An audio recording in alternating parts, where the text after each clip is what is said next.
ورحمة الله وبركاته.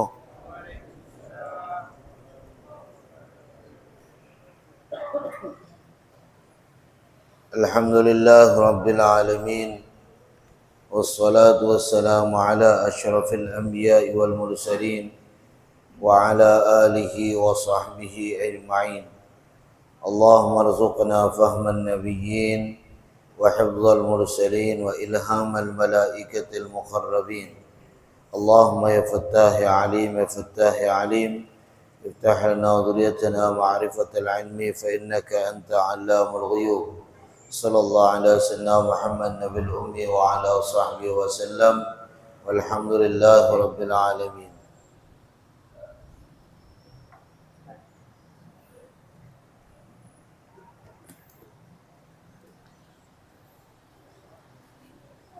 Para jemaah yang dirahmati oleh Allah Subhanahu wa taala, alhamdulillah kita bersyukur kepada Allah yang telah menganugerahkan kepada kita nikmat iman dan Islam, yang telah memberikan kepada kita nikmat sehat wal afiah dan keberkahan umur, yang telah memudahkan langkah kaki kita menuju masjid ini untuk melanjutkan ta'lim kita, kitab Kifayatul Atqiya wa Minhajul Asfiya. Salawat dan salam kita sampaikan dan kita haturkan kepada junjungan kita Nabi besar Muhammad sallallahu alaihi wasallam, yang mana beliau Rasulullah telah membawa kita dari jalan yang gelap gulita menuju jalan yang terang benderang yang disinari oleh iman wal Islam. Para jemaah sekalian yang dirahmati oleh Allah, kita lanjutkan masih berkenaan tentang ikhlas. Kemudian pengarang melanjutkan pembahasan beliau, akhlis wa dha alla turida bi ta'atin illa taqarruba min ilahika dzil kilah, yang artinya berlaku ikhlaslah engkau dan dia bahwasanya engkau tidak mengingini dengan ketaatan itu kecuali bertakarrub kepada Tuhanmu yang maha memelihara. Maksudnya apa? Akhlis berlaku ikhlaslah engkau, wahai orang-orang yang menginginkan pertemuannya dengan Allah Subhanahu wa taala. Wahai orang-orang yang menginginkan derajat yang tinggi,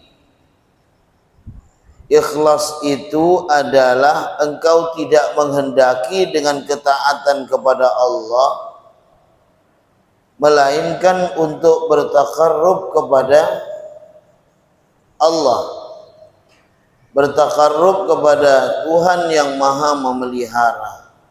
Ya. Jadi seseorang perindu untuk bertemu dengan Allah Subhanahu wa taala, mereka pasti mengedepankan ikhlas dari setiap apapun perintah yang diperintahkan oleh Allah Subhanahu wa taala. Udah pasti. Dan pada saat itu, bukankah sudah dijelaskan bahwasanya ikhlas tidak terletak di lidah, tapi ikhlas terletak di hati. Kebenaran dalam keinginan seseorang ingin bertemu dengan Allah Subhanahu wa taala itu melewati dari kebenaran hatinya. Karena Allah tidak memandang kepada yang di luar, tapi Allah memandang kepada yang di dalam, yaitu hatinya. dan di situ pula tersimpan ikhlas. Ketika memang sudah ada di dalamnya suatu keinginannya untuk bertemu dengan Allah Subhanahu wa taala, maka melalui hati itu akan membuat Allah itu juga rindu untuk bertemu dengannya. Dan inilah yang disabdakan Nabi Muhammad sallallahu alaihi wasallam, "Man ahabba liqa Allah, ahabballahu liqa'ah." Barang siapa, kata Nabi, yang ingin, suka, cinta untuk bertemu dengan Allah, maka Allah juga ingin untuk bertemu dengannya. Allah juga suka untuk bertemu dengannya. Ya. Jadi mustahil, jarang seorang salik yang ingin menuju kepada Allah Subhanahu wa taala kalau dia tidak mengedepankan ikhlasul amal atau ikhlasul ta'ah, keikhlasan dia di dalam amal, keikhlasan dia di dalam taat kepada Allah Subhanahu wa taala. Karena letak di dalam kekalahan iblis kepada manusia adalah ketika manusia itu mampu untuk mengedepankan ikhlas dari setiap apapun yang dilakukan dari amalnya. Mau itu lisan, mau itu hal, ya, mau itu dari segi keadaannya ataupun dari segi af'alnya, ya, atau dari segi jawarihnya, yaitu anggota tubuhnya, maka pada saat itu akan tertutup dinding iblis untuk menebus kepada seorang salik yang ingin bertemu dengan Allah. Dinding iblis itu supaya tidak tembus adalah ikhlas. Ya, ikhlas. Sehingga tidak ada suatu yang terganggu ketika seorang hamba, ya, berjalan dengan pertemuannya kepada Allah Subhanahu wa taala. Ya. Di sini seperti yang dijelaskan sebelumnya, ikhlas itu letaknya pasti di hati. Ya. Udah pasti di hati. Ya. Sehingga di dalam hadis kalau antum baca itu selalu Nabi Muhammad SAW itu menyebutkan dengan min qalbih. Ya.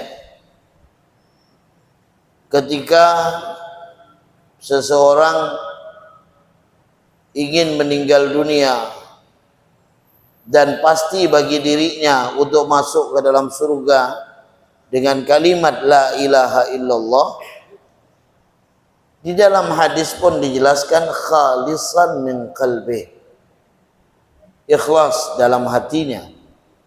Ketika dia ingin diterima dari amal yang dia lakukan kepada Allah Subhanahu wa taala, tetap dijelaskan oleh Nabi Muhammad di dalam sabdanya dengan khalisan min qalbi. Sebagaimana di dalam hadis dari Abi Umamah, innallaha la yaqbalu minal amal illa idza kana lahu khalisan min qalbi wabtagha bihi rabbah. Allah tidak akan menerima amalan seorang hamba kecuali ikhlas melalui hatinya dan mencari rahmat, mencari keridhaan Allah Subhanahu wa taala. Ya. Maka para jamaah, pengertian ikhlas, ya, dengan makna seperti ini adalah martabat yang tertinggi, ya. Karena ikhlas itu terdiri dari 3 martabat. Ada 3 martabat ikhlas itu, ya. Dan martabat yang kedua adalah beramal karena mengingini ganjaran pahala. Ya. Beramal karena takut dengan siksa Allah Subhanahu wa taala. Ya. Jadi Apakah ini suatu kebolehan? Boleh. Sehingga para ulama membagi, ada ikhlasnya awam, ada ikhlas khawas, ada ikhlas khawasul khawas. Ya. Ikhlasnya orang-orang yang ya awam, mereka hanya mengingini daripada ganjaran dan pahala dari setiap kebaikannya. Dan itu hal yang wajar.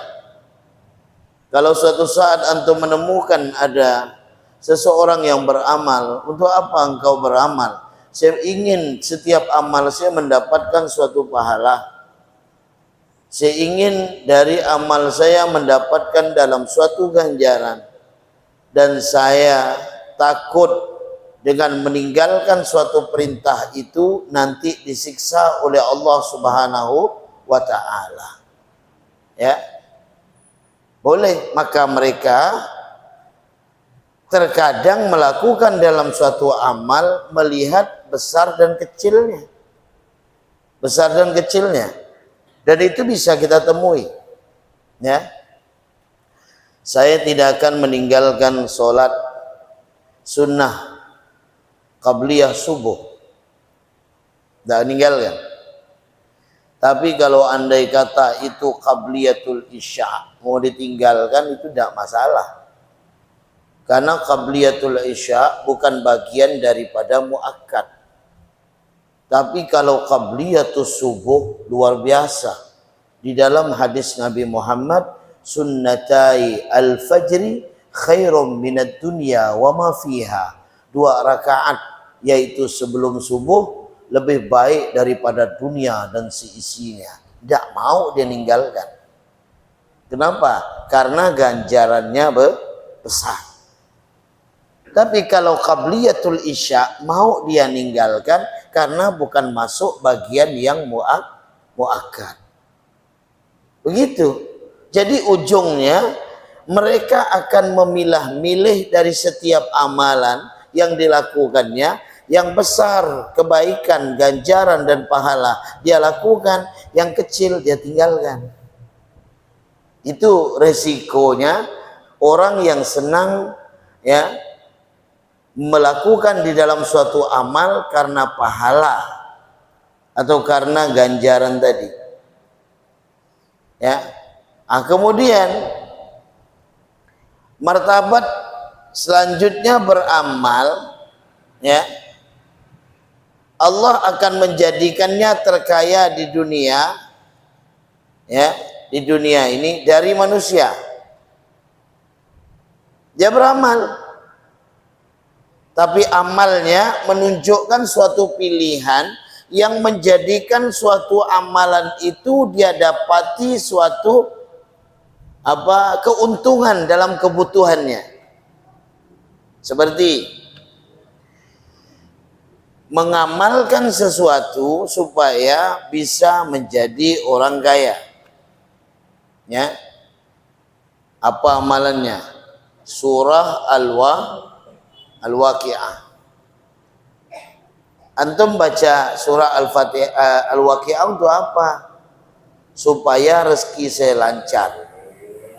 Saya diberikan kemudahan dan saya bisa menjadi orang kaya. Ya. Ini kalau kita melihat, ya, apakah dalam amalan seperti itu boleh? Boleh. Tidak masalah. Ya. Akan tetapi dia akan menjadi suatu martabat yang paling rendah. Dia martabat yang paling rendah. Kenapa? Melakukan dalam suatu amalan dengan mengharapkan sesuatu yang berhubungan dengan dunia, itu adalah rendah. Sementara ketika antum buka di dalam kitab Al-Hikam, yang pertama dijelaskan itu apa? Hubbud dunya ra'su kulli khati'ah. Cinta dunia itu adalah kepala dari segala dosa. Cinta kepada dunia itu. Dikhawatirkan dengan amalan yang antum cari dengan tujuan dari kekayaan dunia tadi, begitu dimiliki, masuk di dalam hati kita cinta kepada dunia, maka itu bagian daripada jalan kebinasaan seorang hamba Allah Subhanahu wa taala. Di situ, ya. Ini martabat yang paling rendah, ya. Karena kenapa? Pemiliknya kan tetap terhitung sebagai orang yang ikhlas, ya.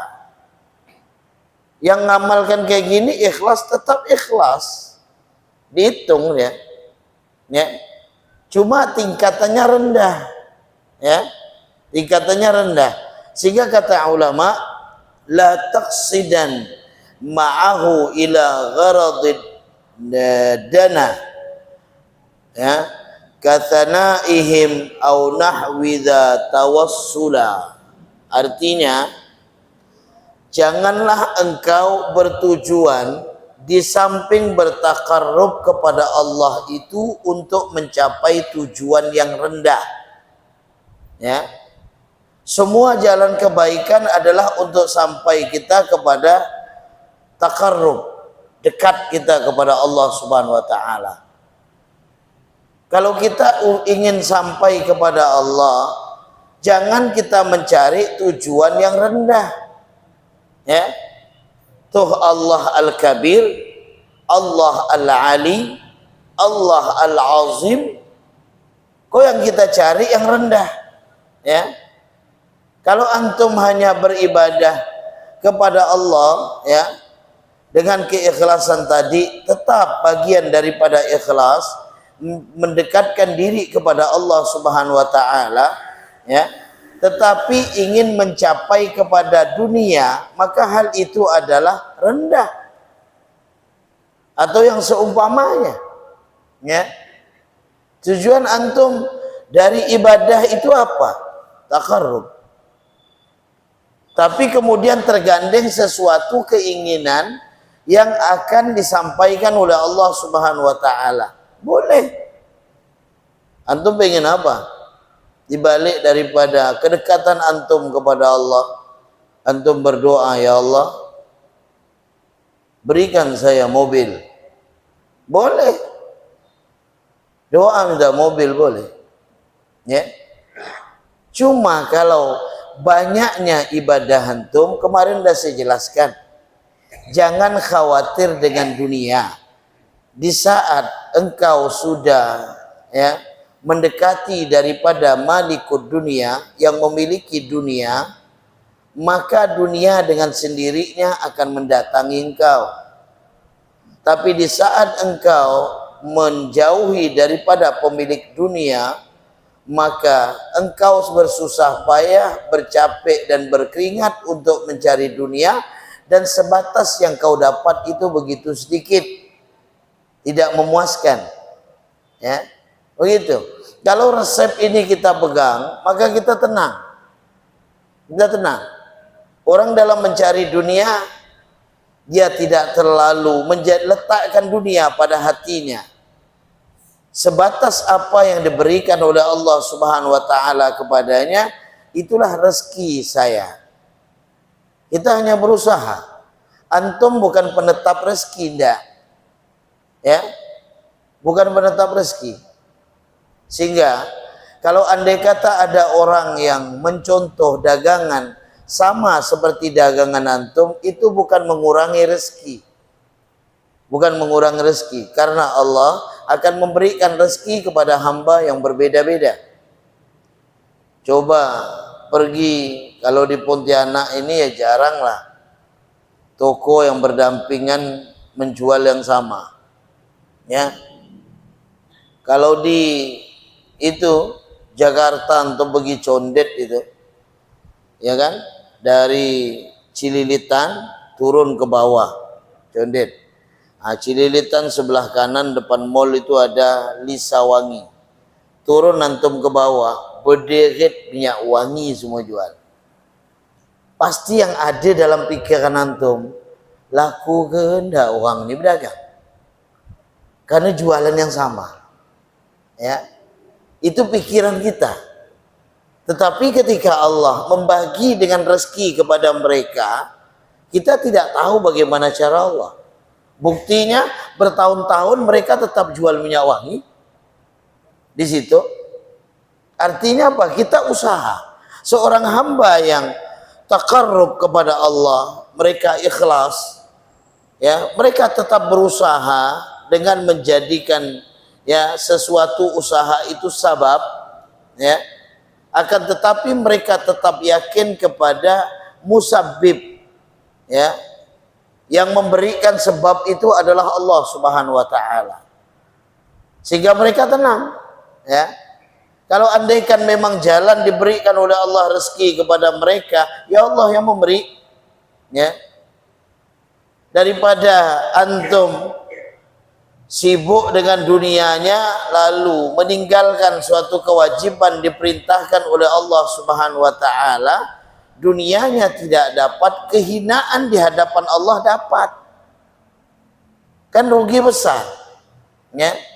Padahal di antara kuncinya seseorang ketika mereka ya melakukan di balik ibadahnya atau kebaikannya takarrub kepada Allah Subhanahu wa taala, ya, mencapai suatu tujuan yang tinggi, jangan tujuan yang rendah. Maka sebagian apa yang kita dapati, ya, kita pahami dari qasidah atau ucapan bait yang telah saya sebutkan sebelumnya, ada dua perkara yang dapat kita pahami. Yang pertama apa? Yang pertama, larangan dari ketiadaan tujuan bertakarrub kepada Allah sama sekali, ya. Tidak boleh antum mau takarrub kepada Allah harus ada tujuan. Tidak boleh tidak ada tujuan, ya. Bapak hadir di dalam majelis ta'lim adalah seseorang menempuh suatu jalan takarrub kepada Allah. Di antara jalan mendekatkan diri kepada Allah adalah majelis ta'lim. Tujuannya apa? Harus punya tujuan, ya. Larangan kalau andai kata kita ingin takarrub kepada Allah tapi tidak memiliki dalam suatu tujuan, ya. Karena dari tujuan itulah nampak apakah keinginan kita untuk mencapai dalam tujuan yang tinggi atau kita mencapai dengan tujuan yang rendah. Tujuan yang rendah, ya. Maka makna daripada qasidah yang saya sebutkan tadi adalah jangan engkau bertujuan bersama takarrub kepada Allah Subhanahu wa taala itu akan tujuan untuk mencapai suatu kepentingan atau tujuan yang rendah, ya. Contoh, apa yang kita lakukan? Yang kita lakukan adalah sedekah, bersedekah. Udah. Di antara antum untuk ikhlas adalah melupakannya dan jangan mengatakannya kembali. Kalau mau ikhlas dalam satu amal, ya, lupa dan diam. Udah. Kalau antum bersedekah mau di ikhlas, dua aja kuncinya. Lupa, diam. Udah. Gimana lupa diam? Apa yang kita beri jangan pernah kita ingat kembali. Ya. Kemudian diam. Sehingga mulut ini tidak berkata kepada orang lain, saya sudah bersedekah. Ente lihat sejadah yang bagus itu, ana yang belikan tuh. Kalau dia mampu untuk diam, udah.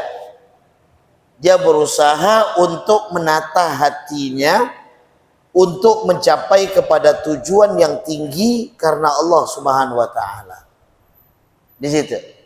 Ya, jadi ketika seseorang itu sudah memiliki, ya, jalan untuk dia takarrub dengan tanpa ada kepentingan, ya, bagi dirinya.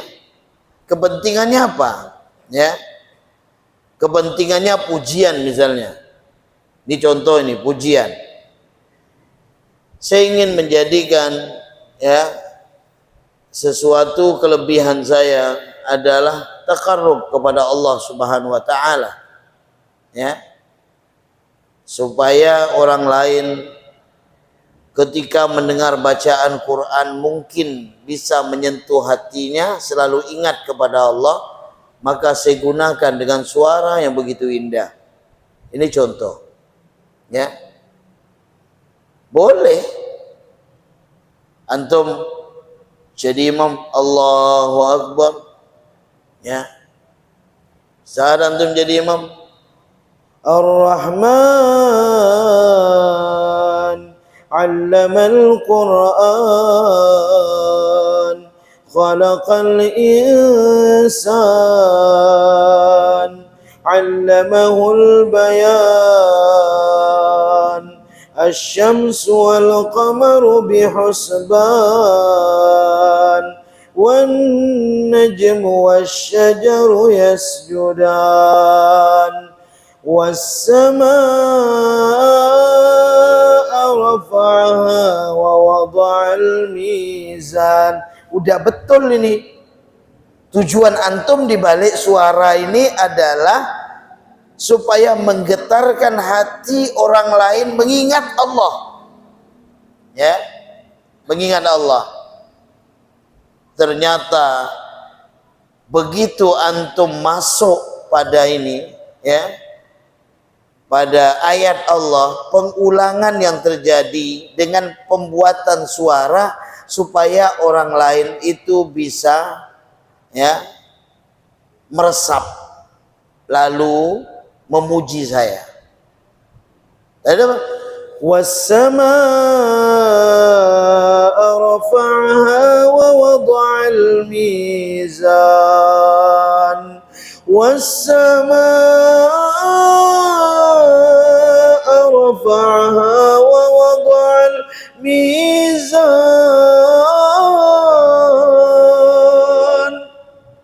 Ya kan? Orang di belakang pun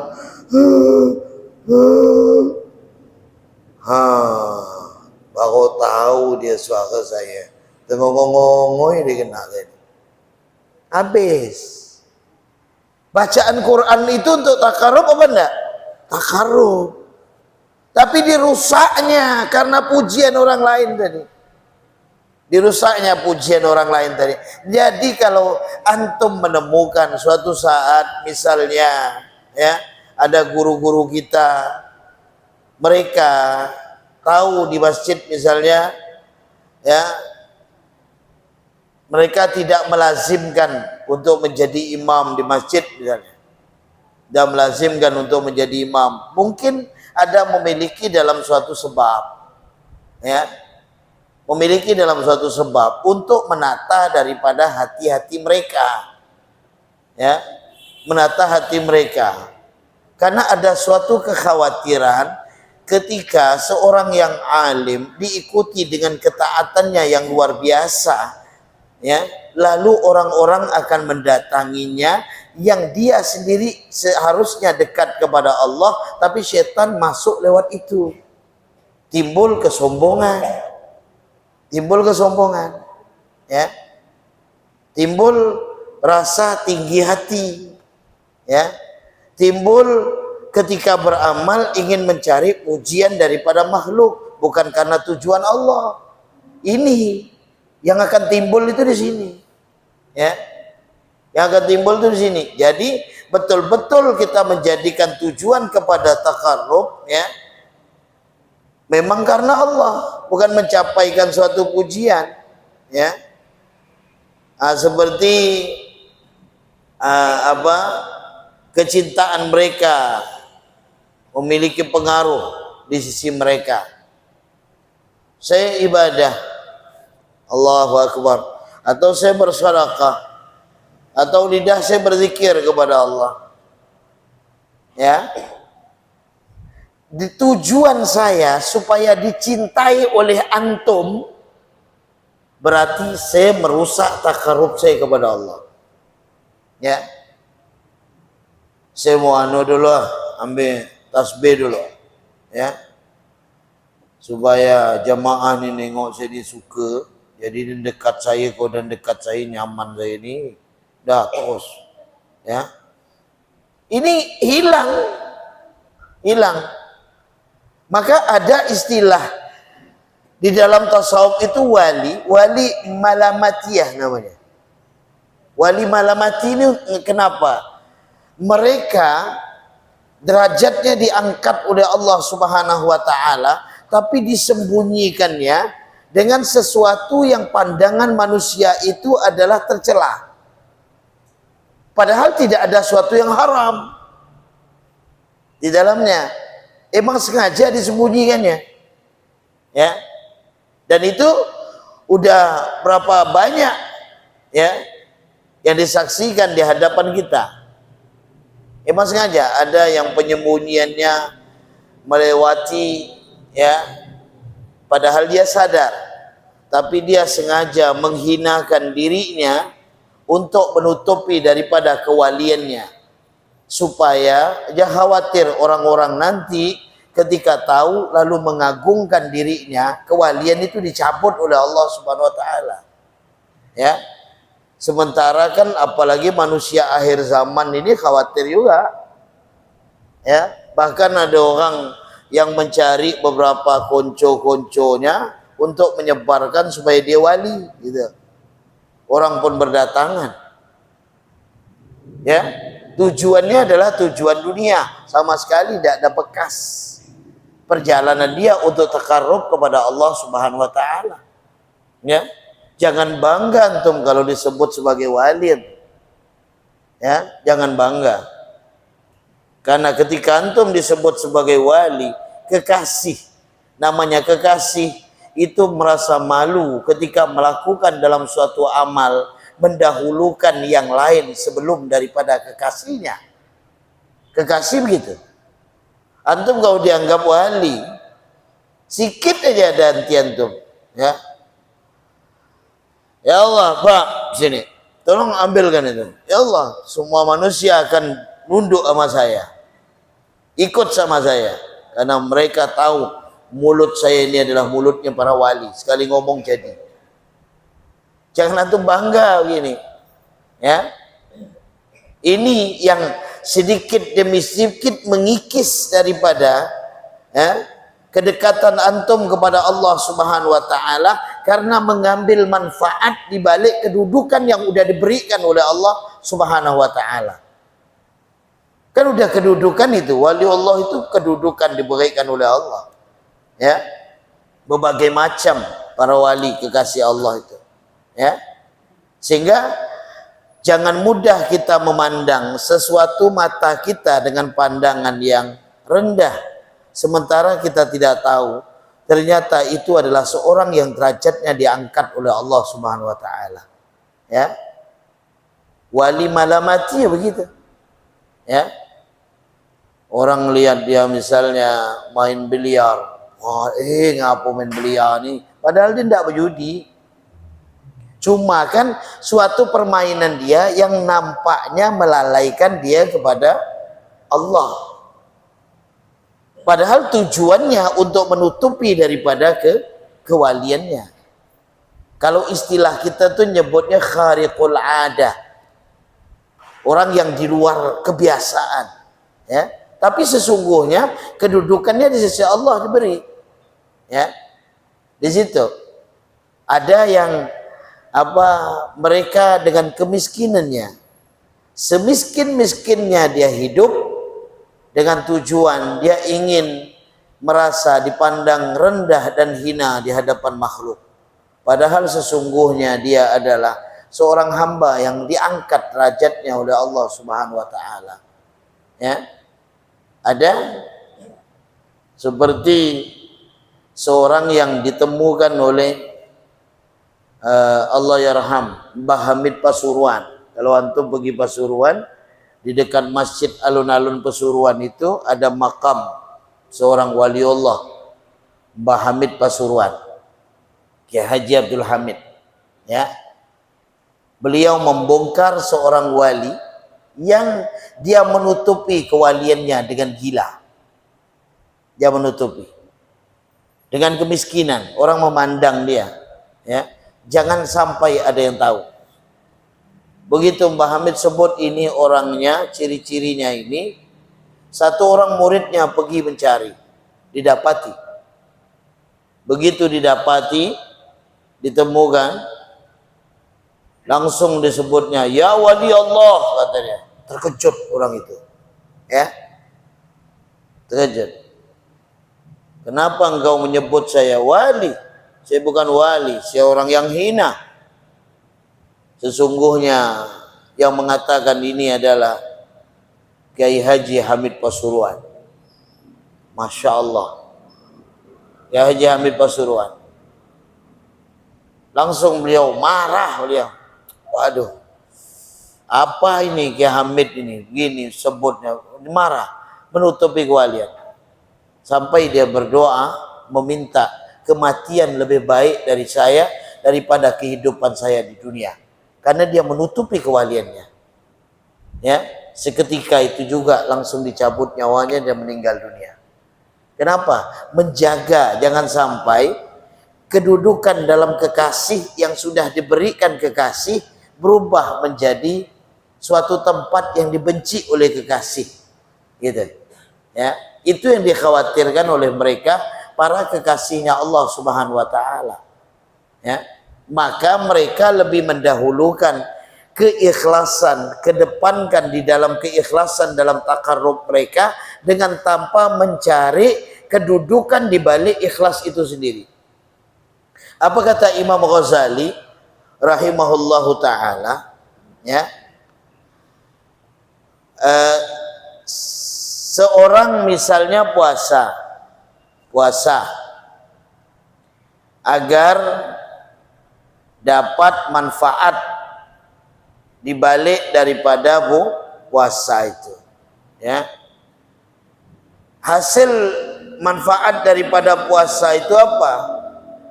Oh, ternyata dia menghasilkan suatu yang baik, karena tidak ada suatu diet yang baik kecuali puasa. Daripada saya diet tidak dapatkan pahala, bagus saya puasa ya sekali, ya kan? Puasa kan sama dengan diet, dia tidak makan juga, ya. Padahal niat yang dilakukannya adalah supaya diet, supaya diet, kurus badannya, dan dia bisa tidak makan, ya. Tetapi ternyata tujuan takarrub kepada Allah Subhanahu wa taala sudah tercampur dengan kepentingan untuk dirinya. Puasa dia baik, takarrub kepada Allah, ternyata kepentingan yang dicarinya adalah untuk dirinya sendiri, ya. Mendapatkan kebaikan, dapat kebaikan cuma rendah, ya. Dan juga kata Imam Ghazali, seperti seseorang memerdekakan hamba sahaya, ya, agar dia bisa terbebas dari bahaya, ya, atau mungkin dari suatu akhlak yang jelek, ya. Atau seseorang misalnya sholat malam, ya, tujuannya supaya dia bisa mengusir rasa ngantuk, ya. Jadi daripada saya ini tidak tidur begini, ngantuk tidak, toh saya sudah tidur tadi sebentar, bagus saya sholat tahajud saja, ya. Tetapi kalau dia seandainya kebiasaannya dia tidur dan sadar, dia tidak sholat tahajud, tapi niat awal tadi ujungnya daripada saya begini, ya, ngantuk, bagus saya sholat saja. Berarti kalau seandainya tidak, maka dia tidak. Artinya adalah suatu amalan yang digandengkan dengan kepentingan, ya, bukan suatu amalan yang dia gandengkan karena Allah Subhanahu wa taala. Atau dia belajar ilmu supaya menjadi orang yang terpandang, menjadi orang yang mulia, menjadi orang yang alim, masuk.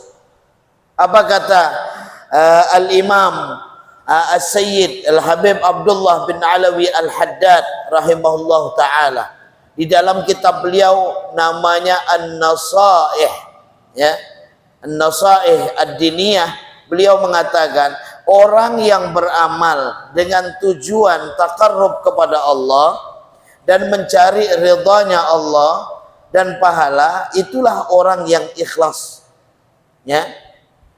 Dan orang yang beramal karena Allah dan karena riya kepada manusia, maka dia termasuk bagian orang yang riya, ya.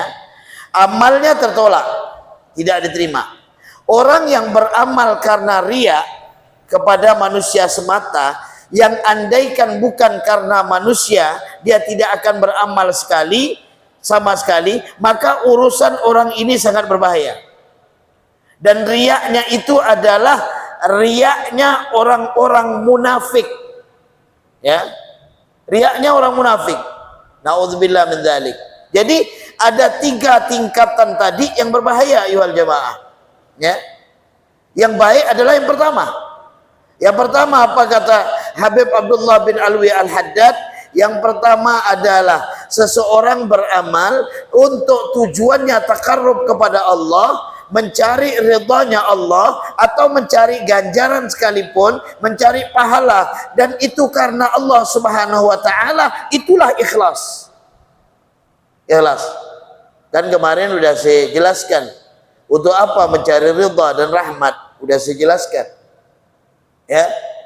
Kalau kita beramal mencari surga, ya, itu terlalu banyak hayalan. Kenapa? Nabi Adam satu kesalahan turun dari surga. Kita banyak salah mau masuk surga, ya kan? Hayalan. Tapi kalau sudah penempuhan jalan kita dengan mencari ridha, mencari daripada rahmat Allah Subhanahu wa taala, kemudahan langkah untuk kita menuju kepada surga. Dan itu kan sudah saya sampaikan pertemuan sebelumnya. Ada hadis Rasulullah SAW yang menjelaskan di dalam hal ini. Ada hadis dari Jabir, ada hadis dari Abu Hurairah. Ketika berkumpul Rasulullah dengan sahabatnya, apa kata Rasulullah? La yadkhula ahadam minkum al-jannah. Qalu wala anta ya Rasulullah. Qal wala ana illa aytaghammadani Allahu birahmati wa fadlih. Kalau dalam hadis Jabir, illa birahmatin minallah, kalian tidak akan masuk surga, kata Nabi Muhammad. Mereka berbalik bertanya, walaupun engkau ya Rasulullah, walaupun saya, kecuali rahmat Allah diberikan kepada saya, ya. Yang kedua, orang yang beramal karena Allah dan karena riya pada manusia, ini tidak bahaya, tidak bahaya. Walaupun amalannya itu ditolak, amalan itu diterima, amalan itu tidak diterima oleh Allah, ya. Beramal karena Allah, dia beramal itu, ya. Usolli faradhal maghribi 3 raka'atin mustaqbilal qiblati, dia niat solat maghrib 3 rakaat karena Allah, udah betul karena Allah. Begitu dia mengangkat takbir Allah, dia niat pun muqtarinan biniyati qalbi, dia disertai dengan niat hatinya betul Allahu Akbar. Ternyata di dalam ibadahnya, ya, dalam solatnya masuk suatu perkara riya, ya. Apa? Dia jadi makmum, tiba-tiba datang kawannya di sebelah. Dia sadar, dan kawan ini, apa orang ni tiap anu terlambat dia terus kerja solat. Coba tengok macam saya.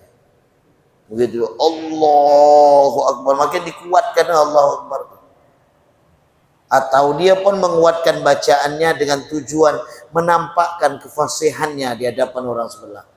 Bismillahirrahmanirrahim. Alhamdulillahirabbil alamin. Ar-Rahmanir-Rahim. Maliki yaumiddin. Masuk syaitan, dia ada dengar bawa lidah nani pasir sikit, ya kan?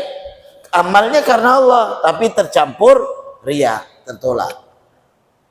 Ini tidak masuk bagian munafik.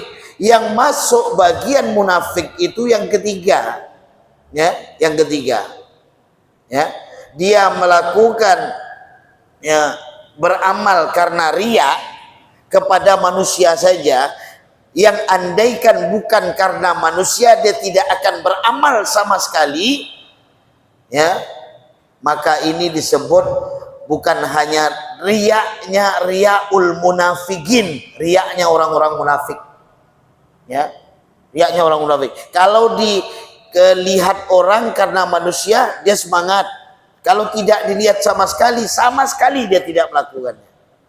Ini namanya riyaul munafikin, riyaknya orang-orang munafik, dan ini bahaya, ya. Insyaallah pertemuan selanjutnya akan kita lanjutkan di tahun depan, ya, tahun depan. Wahdhar riya'an muhbitan li'ibadatin wanzur ila nadhril alimi fatakmula. Apa makna yang diucapkan oleh pengarang ini? Selanjutnya insyaallah akan kita jelaskan pada pertemuan berikutnya. Sampai di sini, yang mau bertanya, yang mau tanya silakan. Ya, jangan malu-malu. 40 hari belajar ikhlas. 40 hari ini adalah suatu rutinitas yang tanpa ada terputus satu kali pun. Ya. Kalau andai kata di dalam 10 hari kemudian terputus, apakah dia melanjutkan hari berikutnya hitungan 11? Dia harus lanjut lagi dari awal lagi. Dari awal lagi. Lah kenapa pula tidak dilanjutkan saja? Karena andaikan dia kekosongan satu hari ini, ya, kehilangan satu hari ini, kemudian dia berlanjutnya ke selanjutnya, dia pasti akan mengosongkan pada bagian-bagian lainnya. Nanti setelah 10 hari, begitu lagi, lanjut lagi. Sampai 40 hari dia tidak menerima hasil. Tidak menerima hasil. Ya. Kan pada pertemuan sebelumnya saya sudah jelaskan, ini bukan perkara yang ringan, tapi ini adalah perkara yang berat. Ya. Gimana cara di antara jalan seseorang itu ingin ikhlas kepada Allah Subhanahu wa taala? Barang siapa yang tulus karena Allah selama 40 hari, ya, maka akan ditampakkan sumber-sumber hikmah dari hatinya. Maka keluarlah dari lidahnya itu suatu hikmah, ya. Di situ penjelasan saya waktu pertama kali pertemuan kita tentang bab daripada ikhlas ini, ya. Artinya apa? Lah bagaimana? Bukan ikhlas ini hanya beramal saja, enggak. Bukan beramal saja, bukan antum sholat saja, bukan antum puasa saja. Lalu secara globalnya ikhlas ini adalah ar-ridha biqada'illah, ridha dengan ketetapan Allah Subhanahu wa taala. Ya. Jadi bukan hanya ibadah saja, bukan hanya sedekah saja. Begitu antum di jalan, ternyata motor antum mau kena senggol orang. Ya. Mau kena senggol orang. Di saat itu antum, alhamdulillah, untung tidak kena. Dah. Tenang antum tuh. Ya. Karena ketika itu antum sadar, tidaklah seorang ini menuju kepada saya kecuali Allah yang menggerakkannya untuk saya. Ini kan berat nih, bukan ringan nih, ya, bukan ringan. Karena ujungnya akan kembali kepada sabar. As-sabru itu dibagi menjadi 3 di dalam kitab Al-Arba'in fi Usuluddin. Yang pertama as-sabru ala ta'ah, sabar akan taat. Yang kedua as-sabru alal maharim, sabar akan yang diharamkan oleh Allah. Yang ketiga ini as-sabru alal musibah inda sudmatil ula, sabar ketika musibah, ketika kejadian pertama kali. Kejadian pertama kali. Siapa yang mengatakan ini derajat yang tertinggi? Di antaranya adalah Imam Ibnu Abbas. Apa kata Imam Ibnu Abbas? Yang ketiga ini, ketika orang itu ikhlas, dia sabar akan setiap musibah pertama kali, maka pada saat itu Allah mendudukkan baginya 900 derajat dari sabarnya akan taat dan sabarnya menjauhi dari suatu yang haram. Yang tiga ini lebih tinggi. Kenapa? Karena dia ikhlas dari segala ketetapan Allah yang diberikan kepada dirinya. Ya. Jadi kata ulama 40 hari itu adalah 40 hari secara terus menerus. Kalau andai kata dia bolong 1 hari untuk melatih dirinya, apakah kembali dari awal lagi? Kembali dari awal. Lah kenapa tidak dilanjutkan? Ketika dia melanjutkan 1 hari ini yang hilang, latihannya tadi itu, ya, latihannya tadi itu hilang, dia akan melanjutkan pada berikutnya lagi untuk menghilangkan hari-hari sebagaimana dihilangkan tadi. Yang ujungnya sampai selesai 40 hari dia tidak mendapatkan hasil dibalik daripada latihannya tadi. Ya, riyadhah, namanya riyadhah. Riyadhah dia berusaha untuk melatih dirinya menuju kepada ikhlas. Ya, di situ makna 40 harinya Pak Haji. Jadi terus menerus. Subhanallah. Ana mendengar, ya, kan kita punya guru sabar, masya Allah, ya, yang datang ke sini, Ustaz Segab Baharun, ya, Abu Segab Baharun itu senyum aja, sabarnya luar biasa, ya, sabar luar biasa. Bahkan dikisahkan beliau itu di rumahnya itu tidak pandai marah, senyum aja. Ada suatu yang bawa sakit hati, nasihat dah. Saya tanya kepada teman-teman beliau, yang satu letting beliau, sekolah, jawab, Masya Allah, kata dia. Betul-betul awalnya adalah seorang memiliki temperamen tinggi. Lalu apa kata beliau?